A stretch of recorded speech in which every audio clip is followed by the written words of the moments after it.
네, 오늘 2부는 김영훈 고용노동부 장관과 함께하겠습니다. 노동 관련 현안이 많은데요. 좀 하나하나 여쭤보도록 하겠습니다. 어서 오세요. 네, 안녕하세요. 네. 쿠팡 문제부터 좀 여쭤보겠습니다. 네. 지금 노동부 차원에서 감사 내지 조사 벌이고 있는 게 여러 갈래가 있는 거죠. 네. 어떤 게 있는 겁니까? 너무 많기 때문에 일단 네. 쿠팡 관련해서는 아마 이례적일 텐데 차관을 단장으로 해가지고 노동 산안 전반적으로 들여다볼 수 있는 TF를 만들었습니다. 차관을 단장으로. 차관을 단장으로 시킨 이유는 이 쿠팡 방금 앵커께서도 말씀하셨지만은 쿠팡 사안이 단순히 산안 은폐 이런 것도 국민들이 많이 공분하고 있는데 그 이면에는 블랙리스트 문제라든지 또 상시적으로 근로기준법을 위반한 정황이라든지 이런 것들이 드러나고 있기 때문에 단순히 뭐 산업만 특정해서 본다. 그렇죠. 이런 문제가 아니라 전반적으로 들여다 봐야 되겠다 네. 싶어서 예. 차관을 단장으로 해서 지방청 7개 함께 전반적인 TF를 구성해서 들여다보고 있고요. 본격적인 감독 그다음에 수사를 병행하고 있습니다. 그래요. 일단 그럼 노동부 차원에서 지금 들여다보고 있는 것은 어느 정도 진척이 된 걸로 이해를 하면 되는 거예요? 제가 가장 주목하는 것은 예. 김범석 의장의 지금 고발된 사건 중에 산재를 은폐하거나 예. 그걸 교사했거나 예. 하는 문제입니다. 은폐 교사. 네. 제가 거듭 강조하지만 산재 은폐는 자동차 사고의 뺑소니와 같은 겁니다. 예. 산재 은폐를 엄하게 처벌하는 이유는 예. 산재가 발생할 수 있습니다. 예. 사람은 실수할 수도 있고 제도는 완벽하지 않습니다. 그 사이에 산재가 발생할 수 있는데 이걸 줄이기 위해서는 네. 드러내야 하고 그 원인을 공론화해야 합니다. 그렇죠. 같이 치료해야 합니다. 예. 그런데 이걸 계속 은폐하고 숨겼을 때 작은 사고 은폐했을 때 큰 사고로 발전하는 것입니다. 네네네. 그런 차원에서 김범석 의장이 고 장덕준 씨 사망 사고와 관련해서 그가 열심히 일한 흔적을 만들지 마라. 라고 지시한 거라든지 CCTV 분석을 통해서 초단위로 네, 물 먹는 모습이라든지 이런 것들을 편집해 가지고 맞아요. 노동청에 제기하는 문제라든지 예. 이런 것들 제가 볼 때는 산재를 은폐한가 더하기 그다음에 고용노동부 장관은 중대재해가 발생했을 때 원인 조사를 할 권한을 가지고 있습니다. 중대재해 발생했을 때는 일반 사고 말고 중대재해 사람이 죽었다. 네. 이런 원인을 분석해야 되는데 그 현장을 훼손했을 가능성도 있습니다. 아, 현장 훼손? 현장 훼손이라고 볼 수 있죠. 그가 열심히 일한 흔적을 보이지 말라라고 하는 것은 예. 현장을 훼손했다라고 하는 강한 의심을 들게 합니다. 예. 그런 차원에서 고용노동부 장관의 조사 권한도 예. 방해했다는 의심도 가지고 있습니다. 그래서 이건 수사의 영역으로 가는 것입니다. 예. 그래서 근로감독 한 군데 하고 또 수사의 영역도 같이 병행해서 진행하고 있습니다. 그래요. 지금 그러면 수사기관 공조는 잘 이루어지고 있고요. 수사기관 경찰들과 공조하고 있고 일단 고발인 조사까지는 끝낸 상황입니다. 고발인 조사까지는. 근데 고발인 조사까지 끝났으면 앞으로도 한참 더 있어야 되는 거 아닌가요? 속도를 낼 것입니다. 그래요? 네.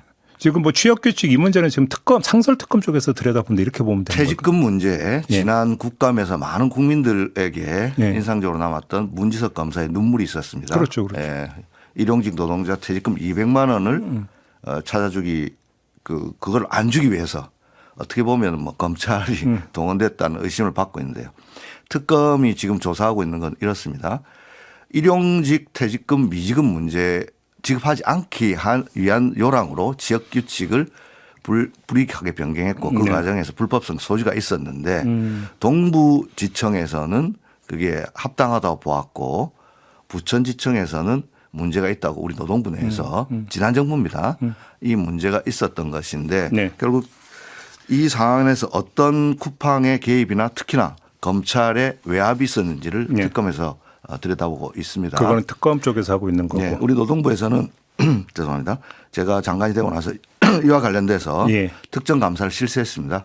특정 감사를 실시하는 과정에서 부천지청에 퇴직한 이른바 정관이라고 하죠. 노동부 출신 그 대관 업무를 담당하던 직원이 우리 직원에게 접촉을 시도한 경위도 제가 파악했습니다. 다행히 구체적으로 더 나가지. 우리는 이제 특정 감사는 포렌식이라든지 강제 수사 권한이 없기 때문에 저희들이 특정 감사한 내용을 특검에게 다 제출했습니다. 엄정하게 수사가 될 걸로 기대하고 있습니다. 지금 그 말씀하셨으니까 쿠팡을 들여다보는 거 말고 네. 노동부 자체를 들여다보는 작업은 완료가 됐습니까? 네, 어떻습니까? 저희 아직 완료는 안 됐습니다. 그래요. 더 조사하고 있는 게 있습니까? 계속 전방위로 조사하고 있습니다. 그래요.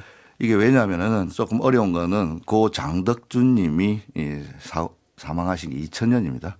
그리고 그것이 본격적으로 된 거는 지난 정부 동안에 많은 일들이 벌어졌는데 5년 동안 벌어졌던 일들을 조사하려고 하니까 조사 내용은 방대합니다. 2020년. 네. 예.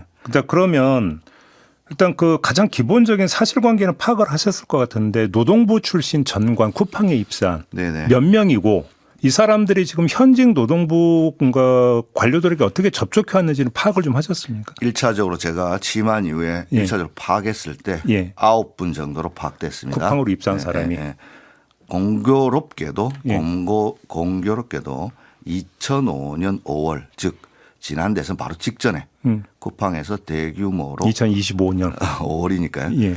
투표를 한 달 앞둔 예. 시점이었죠. 예. 저희들이 6개 청이 있습니다. 네네네. 뭐 서울청, 중부청, 부산청, 대전청 뭐 이렇게 광주청이 있는데 골고루 근로감독했던 분들이 5, 6급들이 영입해 갔습니다.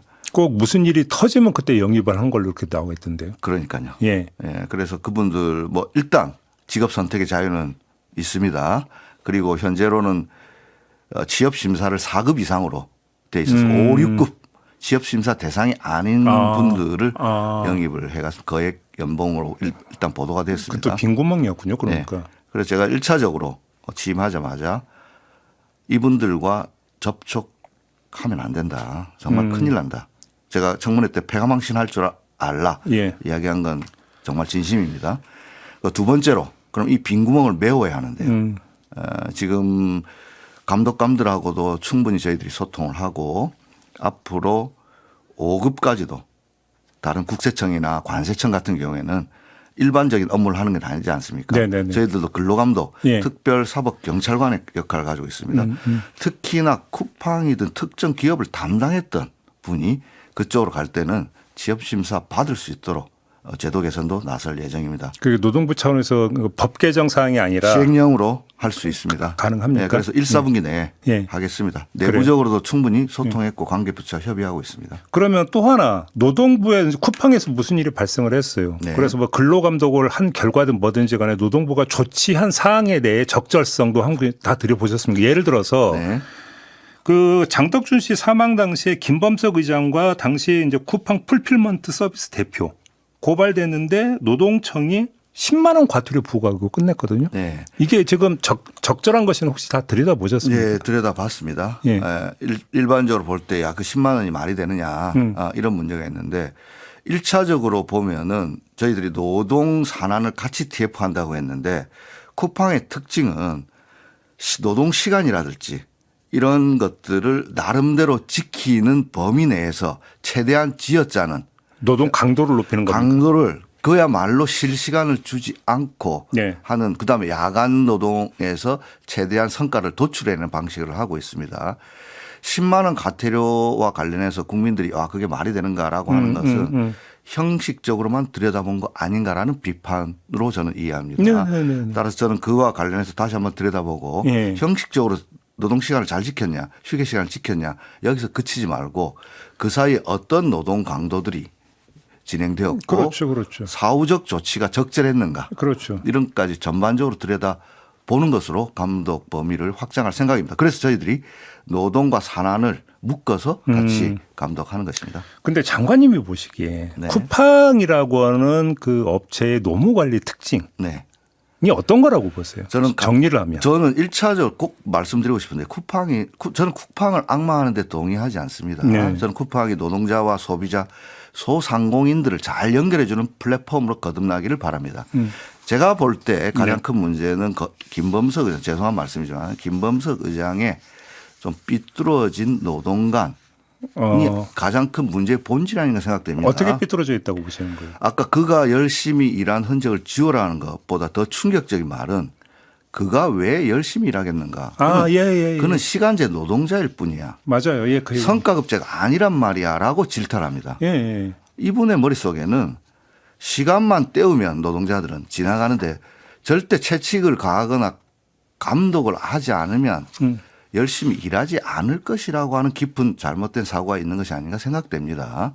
성과와 연동해야 열심히 뛸 것이다. 그래서 장슬기 씨가 했던 개처럼 뛰어야만 성과를 낼 거라고 생각하는데 저는 그건 잘못됐다고 생각하는데 예를 들어서 우리가 연차 휴가 같은 거를 많이 활성화하려고 그래도 연차 휴가를 왜 못 쓰는 거냐고 노동자들에게 설문을 해보면 첫 번째가 동료한테 일이 넘어갈까 봐. 맞아요. 이게 인간이란 말입니다. 네네네. 인간은 감시한다고 뭐 더 열심히 하고 감시 안 하면 쉬고 물론 일부 좀 쉬고 싶은 사람도 있겠죠. 하지만은 그러한 생각에서부터 끊임없이 감시의 대상으로 보고 무언가 빈틈을 없애려고 하는 그 생각 그리고 노조 자체가 만들어지면 큰일 난다라고 하는 그런 생각들이 오늘날 쿠팡의 대규모 정보 유출 사태를 불러왔다 저는 봅니다. 우리가 산업안전에서 많이 이야기하는 한의 법칙이 작은 사고 3대 99대 100이라는 대원칙이 있는데요. 작은 사고에서부터 은폐하고 맞아요. 내부의 예. 감시를 적대시하고 이런 과정 속에서 결국 견제 기능은 사라졌고 그 틈을 비죽고 대규모 정보 유출이라고 하는 큰 사고가 발생했다고 생각합니다. 그래서 지금이라도 김범석 의장께서 이러한 어떤 뭐 제가 뭐 잘못됐다고 단정하기보다는 혹시나 본인이 생각할 때 노동자들이 꼭 감시하고 성과와 연동해야만 열심히 일할 것이다라고 하는 생각은 조금 달리 하시면서 네. 노동조합도 기업 내 건전한 어떤 견제 세력으로서 인정하고 함으로써 지속 가능한 어떤 그렇죠. 쿠팡이 될 수 있다 저는 생각합니다. 그럼 쿠팡 관련 질문을 이걸 마지막으로 드리겠습니다. 김범석 의장을 말씀을 주셨으니까 또 수사도 진행이 되고 있다고 했으니까 네네. 경우에 따라서는 네. 김범석 의장이 형사처벌의 대상이 될 수도 있지 않습니까? 가능성 측면에서. 산재 은폐 교사 예. 그다음에 중대재해 방해는 형사처벌 대상입니다. 그러니까요. 근데 안 들어오면 어떻게 됩니까? 국내 안 들어와 버리면. 일단 그거는 저희들이 아까 TF가 예. 경찰과 공조를 하고 있기 때문에 예. 조만간 어떤 수사와 관련된 내용은 국민들께 소상히 밝힐 기회가 있을 것입니다. 조만간 발표가 나올 게 있습니까? 그건 이제 지금 현재로 말씀드릴 수 어려운데 알겠습니다. 모든 가능성을 열어두고 수사하고 있습니다. 또 제도 이야기 좀 여쭤볼 게 좀 많은데요. 네. 지금 이제 계속하면서 근로감독관 이야기가 나왔어요. 네네. 이거부터 지금 근로감독관이라는 명칭을 네. 노동감독관으로 바꾸기로 했습니까? 바꿀 예정입니다. 왜로 바꾸기로 한 건가요? 저희들이 작년에 62년 만에 근로자의 날을 예. 노동절로 바꿨습니다. 예. 되찾은 노동절이라고 하는데 올해부터 5월 1일은 근로자의 날이 아니고 네. 노동절입니다. 예. 바꾼 이유는 근로자의 날은 근로기준법상 근로자성을 인정받은 사람들만 쉬는 날처럼 여겨져 있고 실제로 그렇습니다. 그래서 대부분 일하는 사람들 프리랜서 뭐 특고 노동자 이런 분들은 근로자의 날과도 무관했고 예. 교사 노동자도 예. 근로자성 인정 못 받으면 근로자의 날과도 무관했습니다. 예. 하지만 원래 노동절의 유래는 근로자성을 인정받은 분들만 경축하는 날이 아닙니다. 근로자라고 하는 어떤 특정한 집단을 취하는 날이 아니고 노동이라고 하는 가치를 우리가 한번 생각하는 날이기 때문에 노동절인 것입니다. 그런 차원에서 저희들도 근로감독관이 근로자성을 인정받는 곳에만 가가지고 근로감독을 하는 것들이 아니라 노동을 하고 있는 누군가 타인을 위해 예.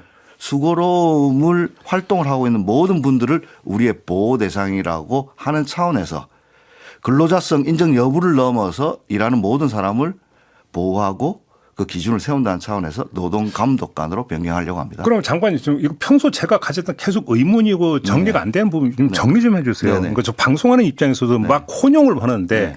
근로와 노동이라는 개념을 막 혼용을 하잖아요. 네네. 근로자와 노동자라는 개념도 막 혼용을 하거든요. 네. 이거 그냥 통일시키면 안 돼요? 일단 헌법에 예. 32조 33조에 근로자가 해서 개헌이 일단 돼야 되는데 일단 지방 개헌상입니까? 그것도? 일단 모든 법령에서 제일 빠르게 예. 근로와 노동을 통일시키려면 가장 최고 규범인 헌법에서 그것도 헌법에 또 일단 그거 하나 있습니다. 근데 예. 그거 아니라도 일부 지방 정부에서는 조례로서 네.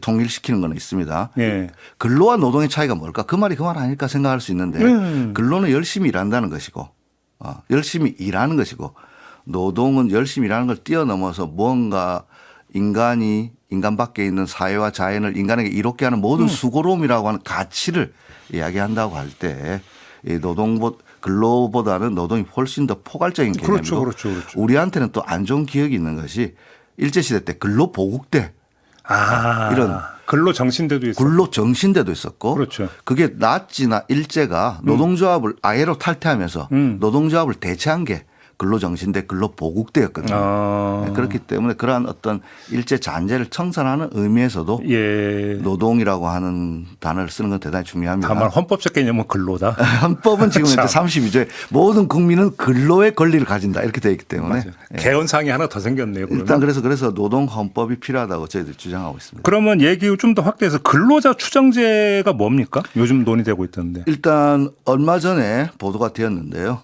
차규근 의원이 보도자료를 냈더군요. 보니까 근로자가 아닌 비임금 노동자가 870만 명에 이른다. 즉 근로소득세를 내지 않고 인적공제 사업소득세 3.3%를 내는 비임금 노동자. 예를 들어서 저도 그런데 그러면. 프리랜서잖아요. 예, 그러니까. 예. 하여튼 870만 명이 이른다는 거예요. 네네네. 근로자성을 실제로 타인을 위해서 노무를 제공하는데 근로자성을 인정받지 못하는 비임금 노동자가 870만 명이 이른다고 하는데 그렇게 많아요?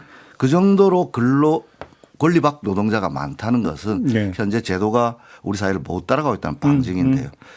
예를 들어서 어떤 일에 누군가가 네. 분쟁이 생겼어요. 네. 내가 퇴직금을 받고 싶어요. 근데 너는 근로자 아니고 근로자 아니잖아. 그렇죠. 이랬을 때 노동청에 들어왔을 때는 예. 근로자 스스로가 자신이 근로자임을 입증해야 합니다. 예. 그런데 이제 근로자 추정제라고 하는 것은 일단 저희들이 일단 타인을 위해서 노무를 제공했다면 근로자를 일단 추정합니다. 예. 추정해주고 사용자가 근로자 아님을 반증하게끔 하게. 그렇게? 입증 책임을 뒤바꾸는 겁니다. 아. 그 이유는 그럼 사용자 입장에서 우리한테 너무 가혹하다 이렇게 이야기할 수 있는데요. 반증 책임은 사용자가 하기 훨씬 편합니다. 출퇴근 기록이라든지 근무 명세서라든지 이런 것들은 사용자가 많이 가지고 있거든요. 그런데 근로자가 자기 거를 입증하려다 보면은 이 책임이 어렵습니다. 산재에서도 마찬가지입니다. 삼성전자가 오랜 투쟁을 했던 반올림도 백혈병으로 돌아가셨는데 이거와 관련된 모든 자료는 사용자가 가지고 있단 말입니다. 그런데 사용자보고 달라고 하면 이건 영업 그렇죠. 해서 못 준다. 그렇기 때문에 이걸 바꾸는 입증제 책임자를 바꾸는 제도입니다. 그러니까 이제 근로자성이라고 하는 것이 하나의 분쟁의 대상이 됐을 때 네. 이제 근로자성이 있느냐 없느냐가 이제 다툼이 됐을 때 네. 그 사용자 쪽이 없다고 주장을 하려면 당신들이 입증해라. 그렇죠. 이걸 이제 입증 책임을 바꾸는 겁니다. 그게 근로자 그래서 추정. 분쟁을 빠르게 해소하기 위한 것입니다. 예. 네. 그래요. 이건 입법 사항입니까? 어떻게 되는 겁니까? 입법 사항입니다. 그래요? 예. 입법 예고하고 입법 사항입니다. 근로기준법을 바꿀 예정입니다. 근로기준법 네네. 개정입니까? 여당하고는 그럼 협의가 좀 된 겁니까? 네, 그렇습니다. 그래요? 그래서 작년 연말에 예. 12월 24일 날 김주영, 김태선 의원께서 예. 이거 일하는 사람 기본법도 발의하고 근로자 추정제도 지금 입법 논의를 하고 있습니다. 지금 그 노동계나 재계가 지금 초미의 관심사가 되고 있는 게 이제 노란봉투법 시행령. 네, 일단 노란봉투법 시행일자가 3월 10일인 거 맞는 거예요? 그렇습니다. 이 이제 시행령 가지고 이제 상당히 논란이 되지 않았습니까? 네. 지금 진행 상황이 어떻습니까? 양측 다 상당한 이제 비판도 있었고 예. 여러 가지 논란이 있는 건 사실입니다. 예. 먼저 시행령을 왜 만드는지 간단하게 설명드리겠습니다. 네. 노란봉투법의 핵심은 하청 노동자 그동안 하청 노동자도 자신의 노동 조건을 실질적으로 구체적으로 지배하고 있는 원청과 교섭할 수 있도록 문을 연 것인데요. 그러면 이 교섭 절차를 어떻게 할 것인가가 논란이 될 수 있습니다. 다시 말해서 지금까지 현행 노조법에는 하나의 사업장 또는 사업에서 복수의 노조가 존재할 때는 그렇죠. 교섭 창구 단일화를 해주고 대표 교섭 노조를 만들어서 이들과 교섭하게 하는데요. 네. 이제 하나의 사업장 범위가 넓어졌습니다. 원청뿐만 아니라 하청하고도 그렇죠. 이제 교섭을 하게 됐잖아요. 그럼 원하청과 교섭을 해야 되는데 이때는 교섭 창구 단일화를 어떻게 할 건가 이걸 규정해야 되는데요. 그때도 교섭 창구 단일화 제도는 살아있기 때문에 원청과 하청이 만약에 하나의 노조였다면 이걸 할 필요가 없는데 다른 노조였다. 그럼 교섭 창구를 단일화를 해야 되는데 노조에서는 어떤 불만이 있는가. 원청 노조가 큰 노조고 하청은 소수일 수밖에 없는데 그렇죠. 우리는 교섭권 사실 준다 해놓고 창구 단일화하면 뺏길 것 아닌가. 그렇죠. 이런 우려가 있는 것도 사실입니다. 그래서 저희들이 이번에 시행령을 만든 이유는 그랬을 경우는 분리해 줄 수 있도록 교섭 창구를 나눠준다. 예. 원청과 하청이 같은 의제로 교섭을 하더라도 고용 형태라든지 그다음에 임금 구조라든지 그동안의 관행이라든지 이런 것들을 종합적으로 판단해 가지고 원청과 하청은 창구 단일화해서 분리해 주는 그걸 구체화하는 것이 시행령입니다. 근데 하청도 하청, 재하청 또 제재하청이 있고 막 여러 가지가 있잖아요. 네. 이때는 어떻게 됩니까? 그때도 하청끼리도 창구 단일화를 해야 합니다. 하청끼리도? 그 하청 노조는 그걸 가지고 첫 번째 하청 노조가 걱정하는 거는 아무리 분리해 준다고 하지만은 그 분리 안 되면 어떡할 거냐라는 우려가 있습니다. 네네네. 원청하고 하청이 만약에 분리가 안 되면은 우리는 빚 좋은 개살구 아니냐. 원청이 숫자가 많은데 그렇죠. 우리는 교섭도 못 해보고 안 될 거 아니냐. 분리 안 되면 어떡할 거냐 우려하십니다. 이번 기회를 통해서 말씀드리는데요. 만약에 분리가 안 됐다 이러면 저는 직접 고용을 해야 된다고 봅니다. 분리가 안 될 정도로 구분이 안 된다는 말 아닙니까 그거는. 아예 원청 그 기업 소속으로. 그렇죠. 그렇게 봐야죠. 고용 형태라든지 임금 구조라든지 관행 이 모든 것이 분리가 안 될 정도로 동일성을 가지고 있다면. 그럼 강제가 되나요, 근데 그게? 저는 그건 직접 고용의 징표로 볼 수 있다고 봅니다. 징표로? 네, 볼 수 있다고 봅니다. 예. 네. 그다음에 하청끼리 꼭 우리가 또 교섭 창구를 단일화해야 되는가에 대한 우려에 대해서는 예. 사실은 교섭 의제에 대해서 저는 교섭만 할 수 있다고 그게 종당의 이익이 되는 건 아니잖아요. 어떻게 교섭력을 높일 것인가? 관철시킬 수 있는 힘이 있어요. 지금. 그렇죠. 예. 그러려면은 우리 고대로 2000년 인류 역사에서 가진 자는 분할 지배입니다. 디바이드 앤드 룰입니다. 나눠서 지배하라고 그렇습니다. 그러죠. 예. 힘을 합쳐야만 예를 들어 성과급과 관련해서 원청과 교섭한다. 하청이 저는 하나라도 힘을 합칠 때 1%라도 더 올릴 힘이 있다고 보아집니다. 예. 그럼에도 불구하고 걱정이 또 있습니다. 그동안에 교섭 창구 단일화가 어떻게 악용됐느냐. 좀 원청에서 볼 때 사용자가 볼 때 본인들하고 조금 이야기가 좀 잘 된다는 쪽과 개별적으로 이렇게 속칭 어용 노조를 만들 우려가 예. 있었던 것도 사실이고 예. 그게 그런 경험 때문에 하청 노조 반발한 것도 사실입니다. 그래서 네, 저희들이 네, 이번에 네. 시행령을 만들 때 예. 하청 노조끼리 교섭 창구를 단일화 하더라도 총연맹 차원에서 다르다든지 이랬을 때는 상급단체가 다르다든지 노노 간의 갈등이 예상된다든지 그렇죠, 그렇죠. 그럴 때는 분리해 줄 수 있도록 이번에 시행령에 또 담았습니다. 그러면 네. 그러니까 저희도 이건 이제 노동계 쪽도 재계 쪽도 인터뷰를 했었는데 초기에 네. 입장이 너무 극명하게 갈리던데 네. 일단 설득이 양쪽이 됐습니까 안 됐습니까? 저희들이 아무리 뭐 설득을 한다고 하는데 일단 노동계하고는 얘기가 어떻게 됐어요? 저는 노동계 제가 이렇게 말씀드렸습니다. 제 이야기에 완전히 동의를 못 하더라도 우리가 왜 이렇게 하는지를 이해는 해달라. 이해한답니까? 뭐 이해 계속 하고 저도 그래서 저희들이 재입법 예고를 합니다. 네네네. 아마 앵커께서도 시행령을 재입법 예고한 예는 흔치 않을 겁니다. 거의 본 적이 없죠. 예, 저는 일부 수정이 됐다 말씀이시죠. 수정해서 재입법 예고합니다. 수정안에 대해서 노동계는 그래도 이전보다는 조금 이해도가 올라갔다고 자평하시는 겁니까? 직접 한번 여쭤보십시오. 저는 최선을 다해서 또 소통하고 재계하고도 소통하고 있습니다. 하겠습니다. 재계도 조만간 만나실 계획이죠. 예, 비공개로 만날 예정입니다. 그래요? 비공개로 하는 이유는 재계에서 비공개를 해야 더 그러면 넓은 이야기. 이번 수정안이 마지막 아니다라고 그렇게 말씀하실 수 있는 겁니까? 단정할 수는 없지만 최선을 다해서 저희들이 그동안에 예.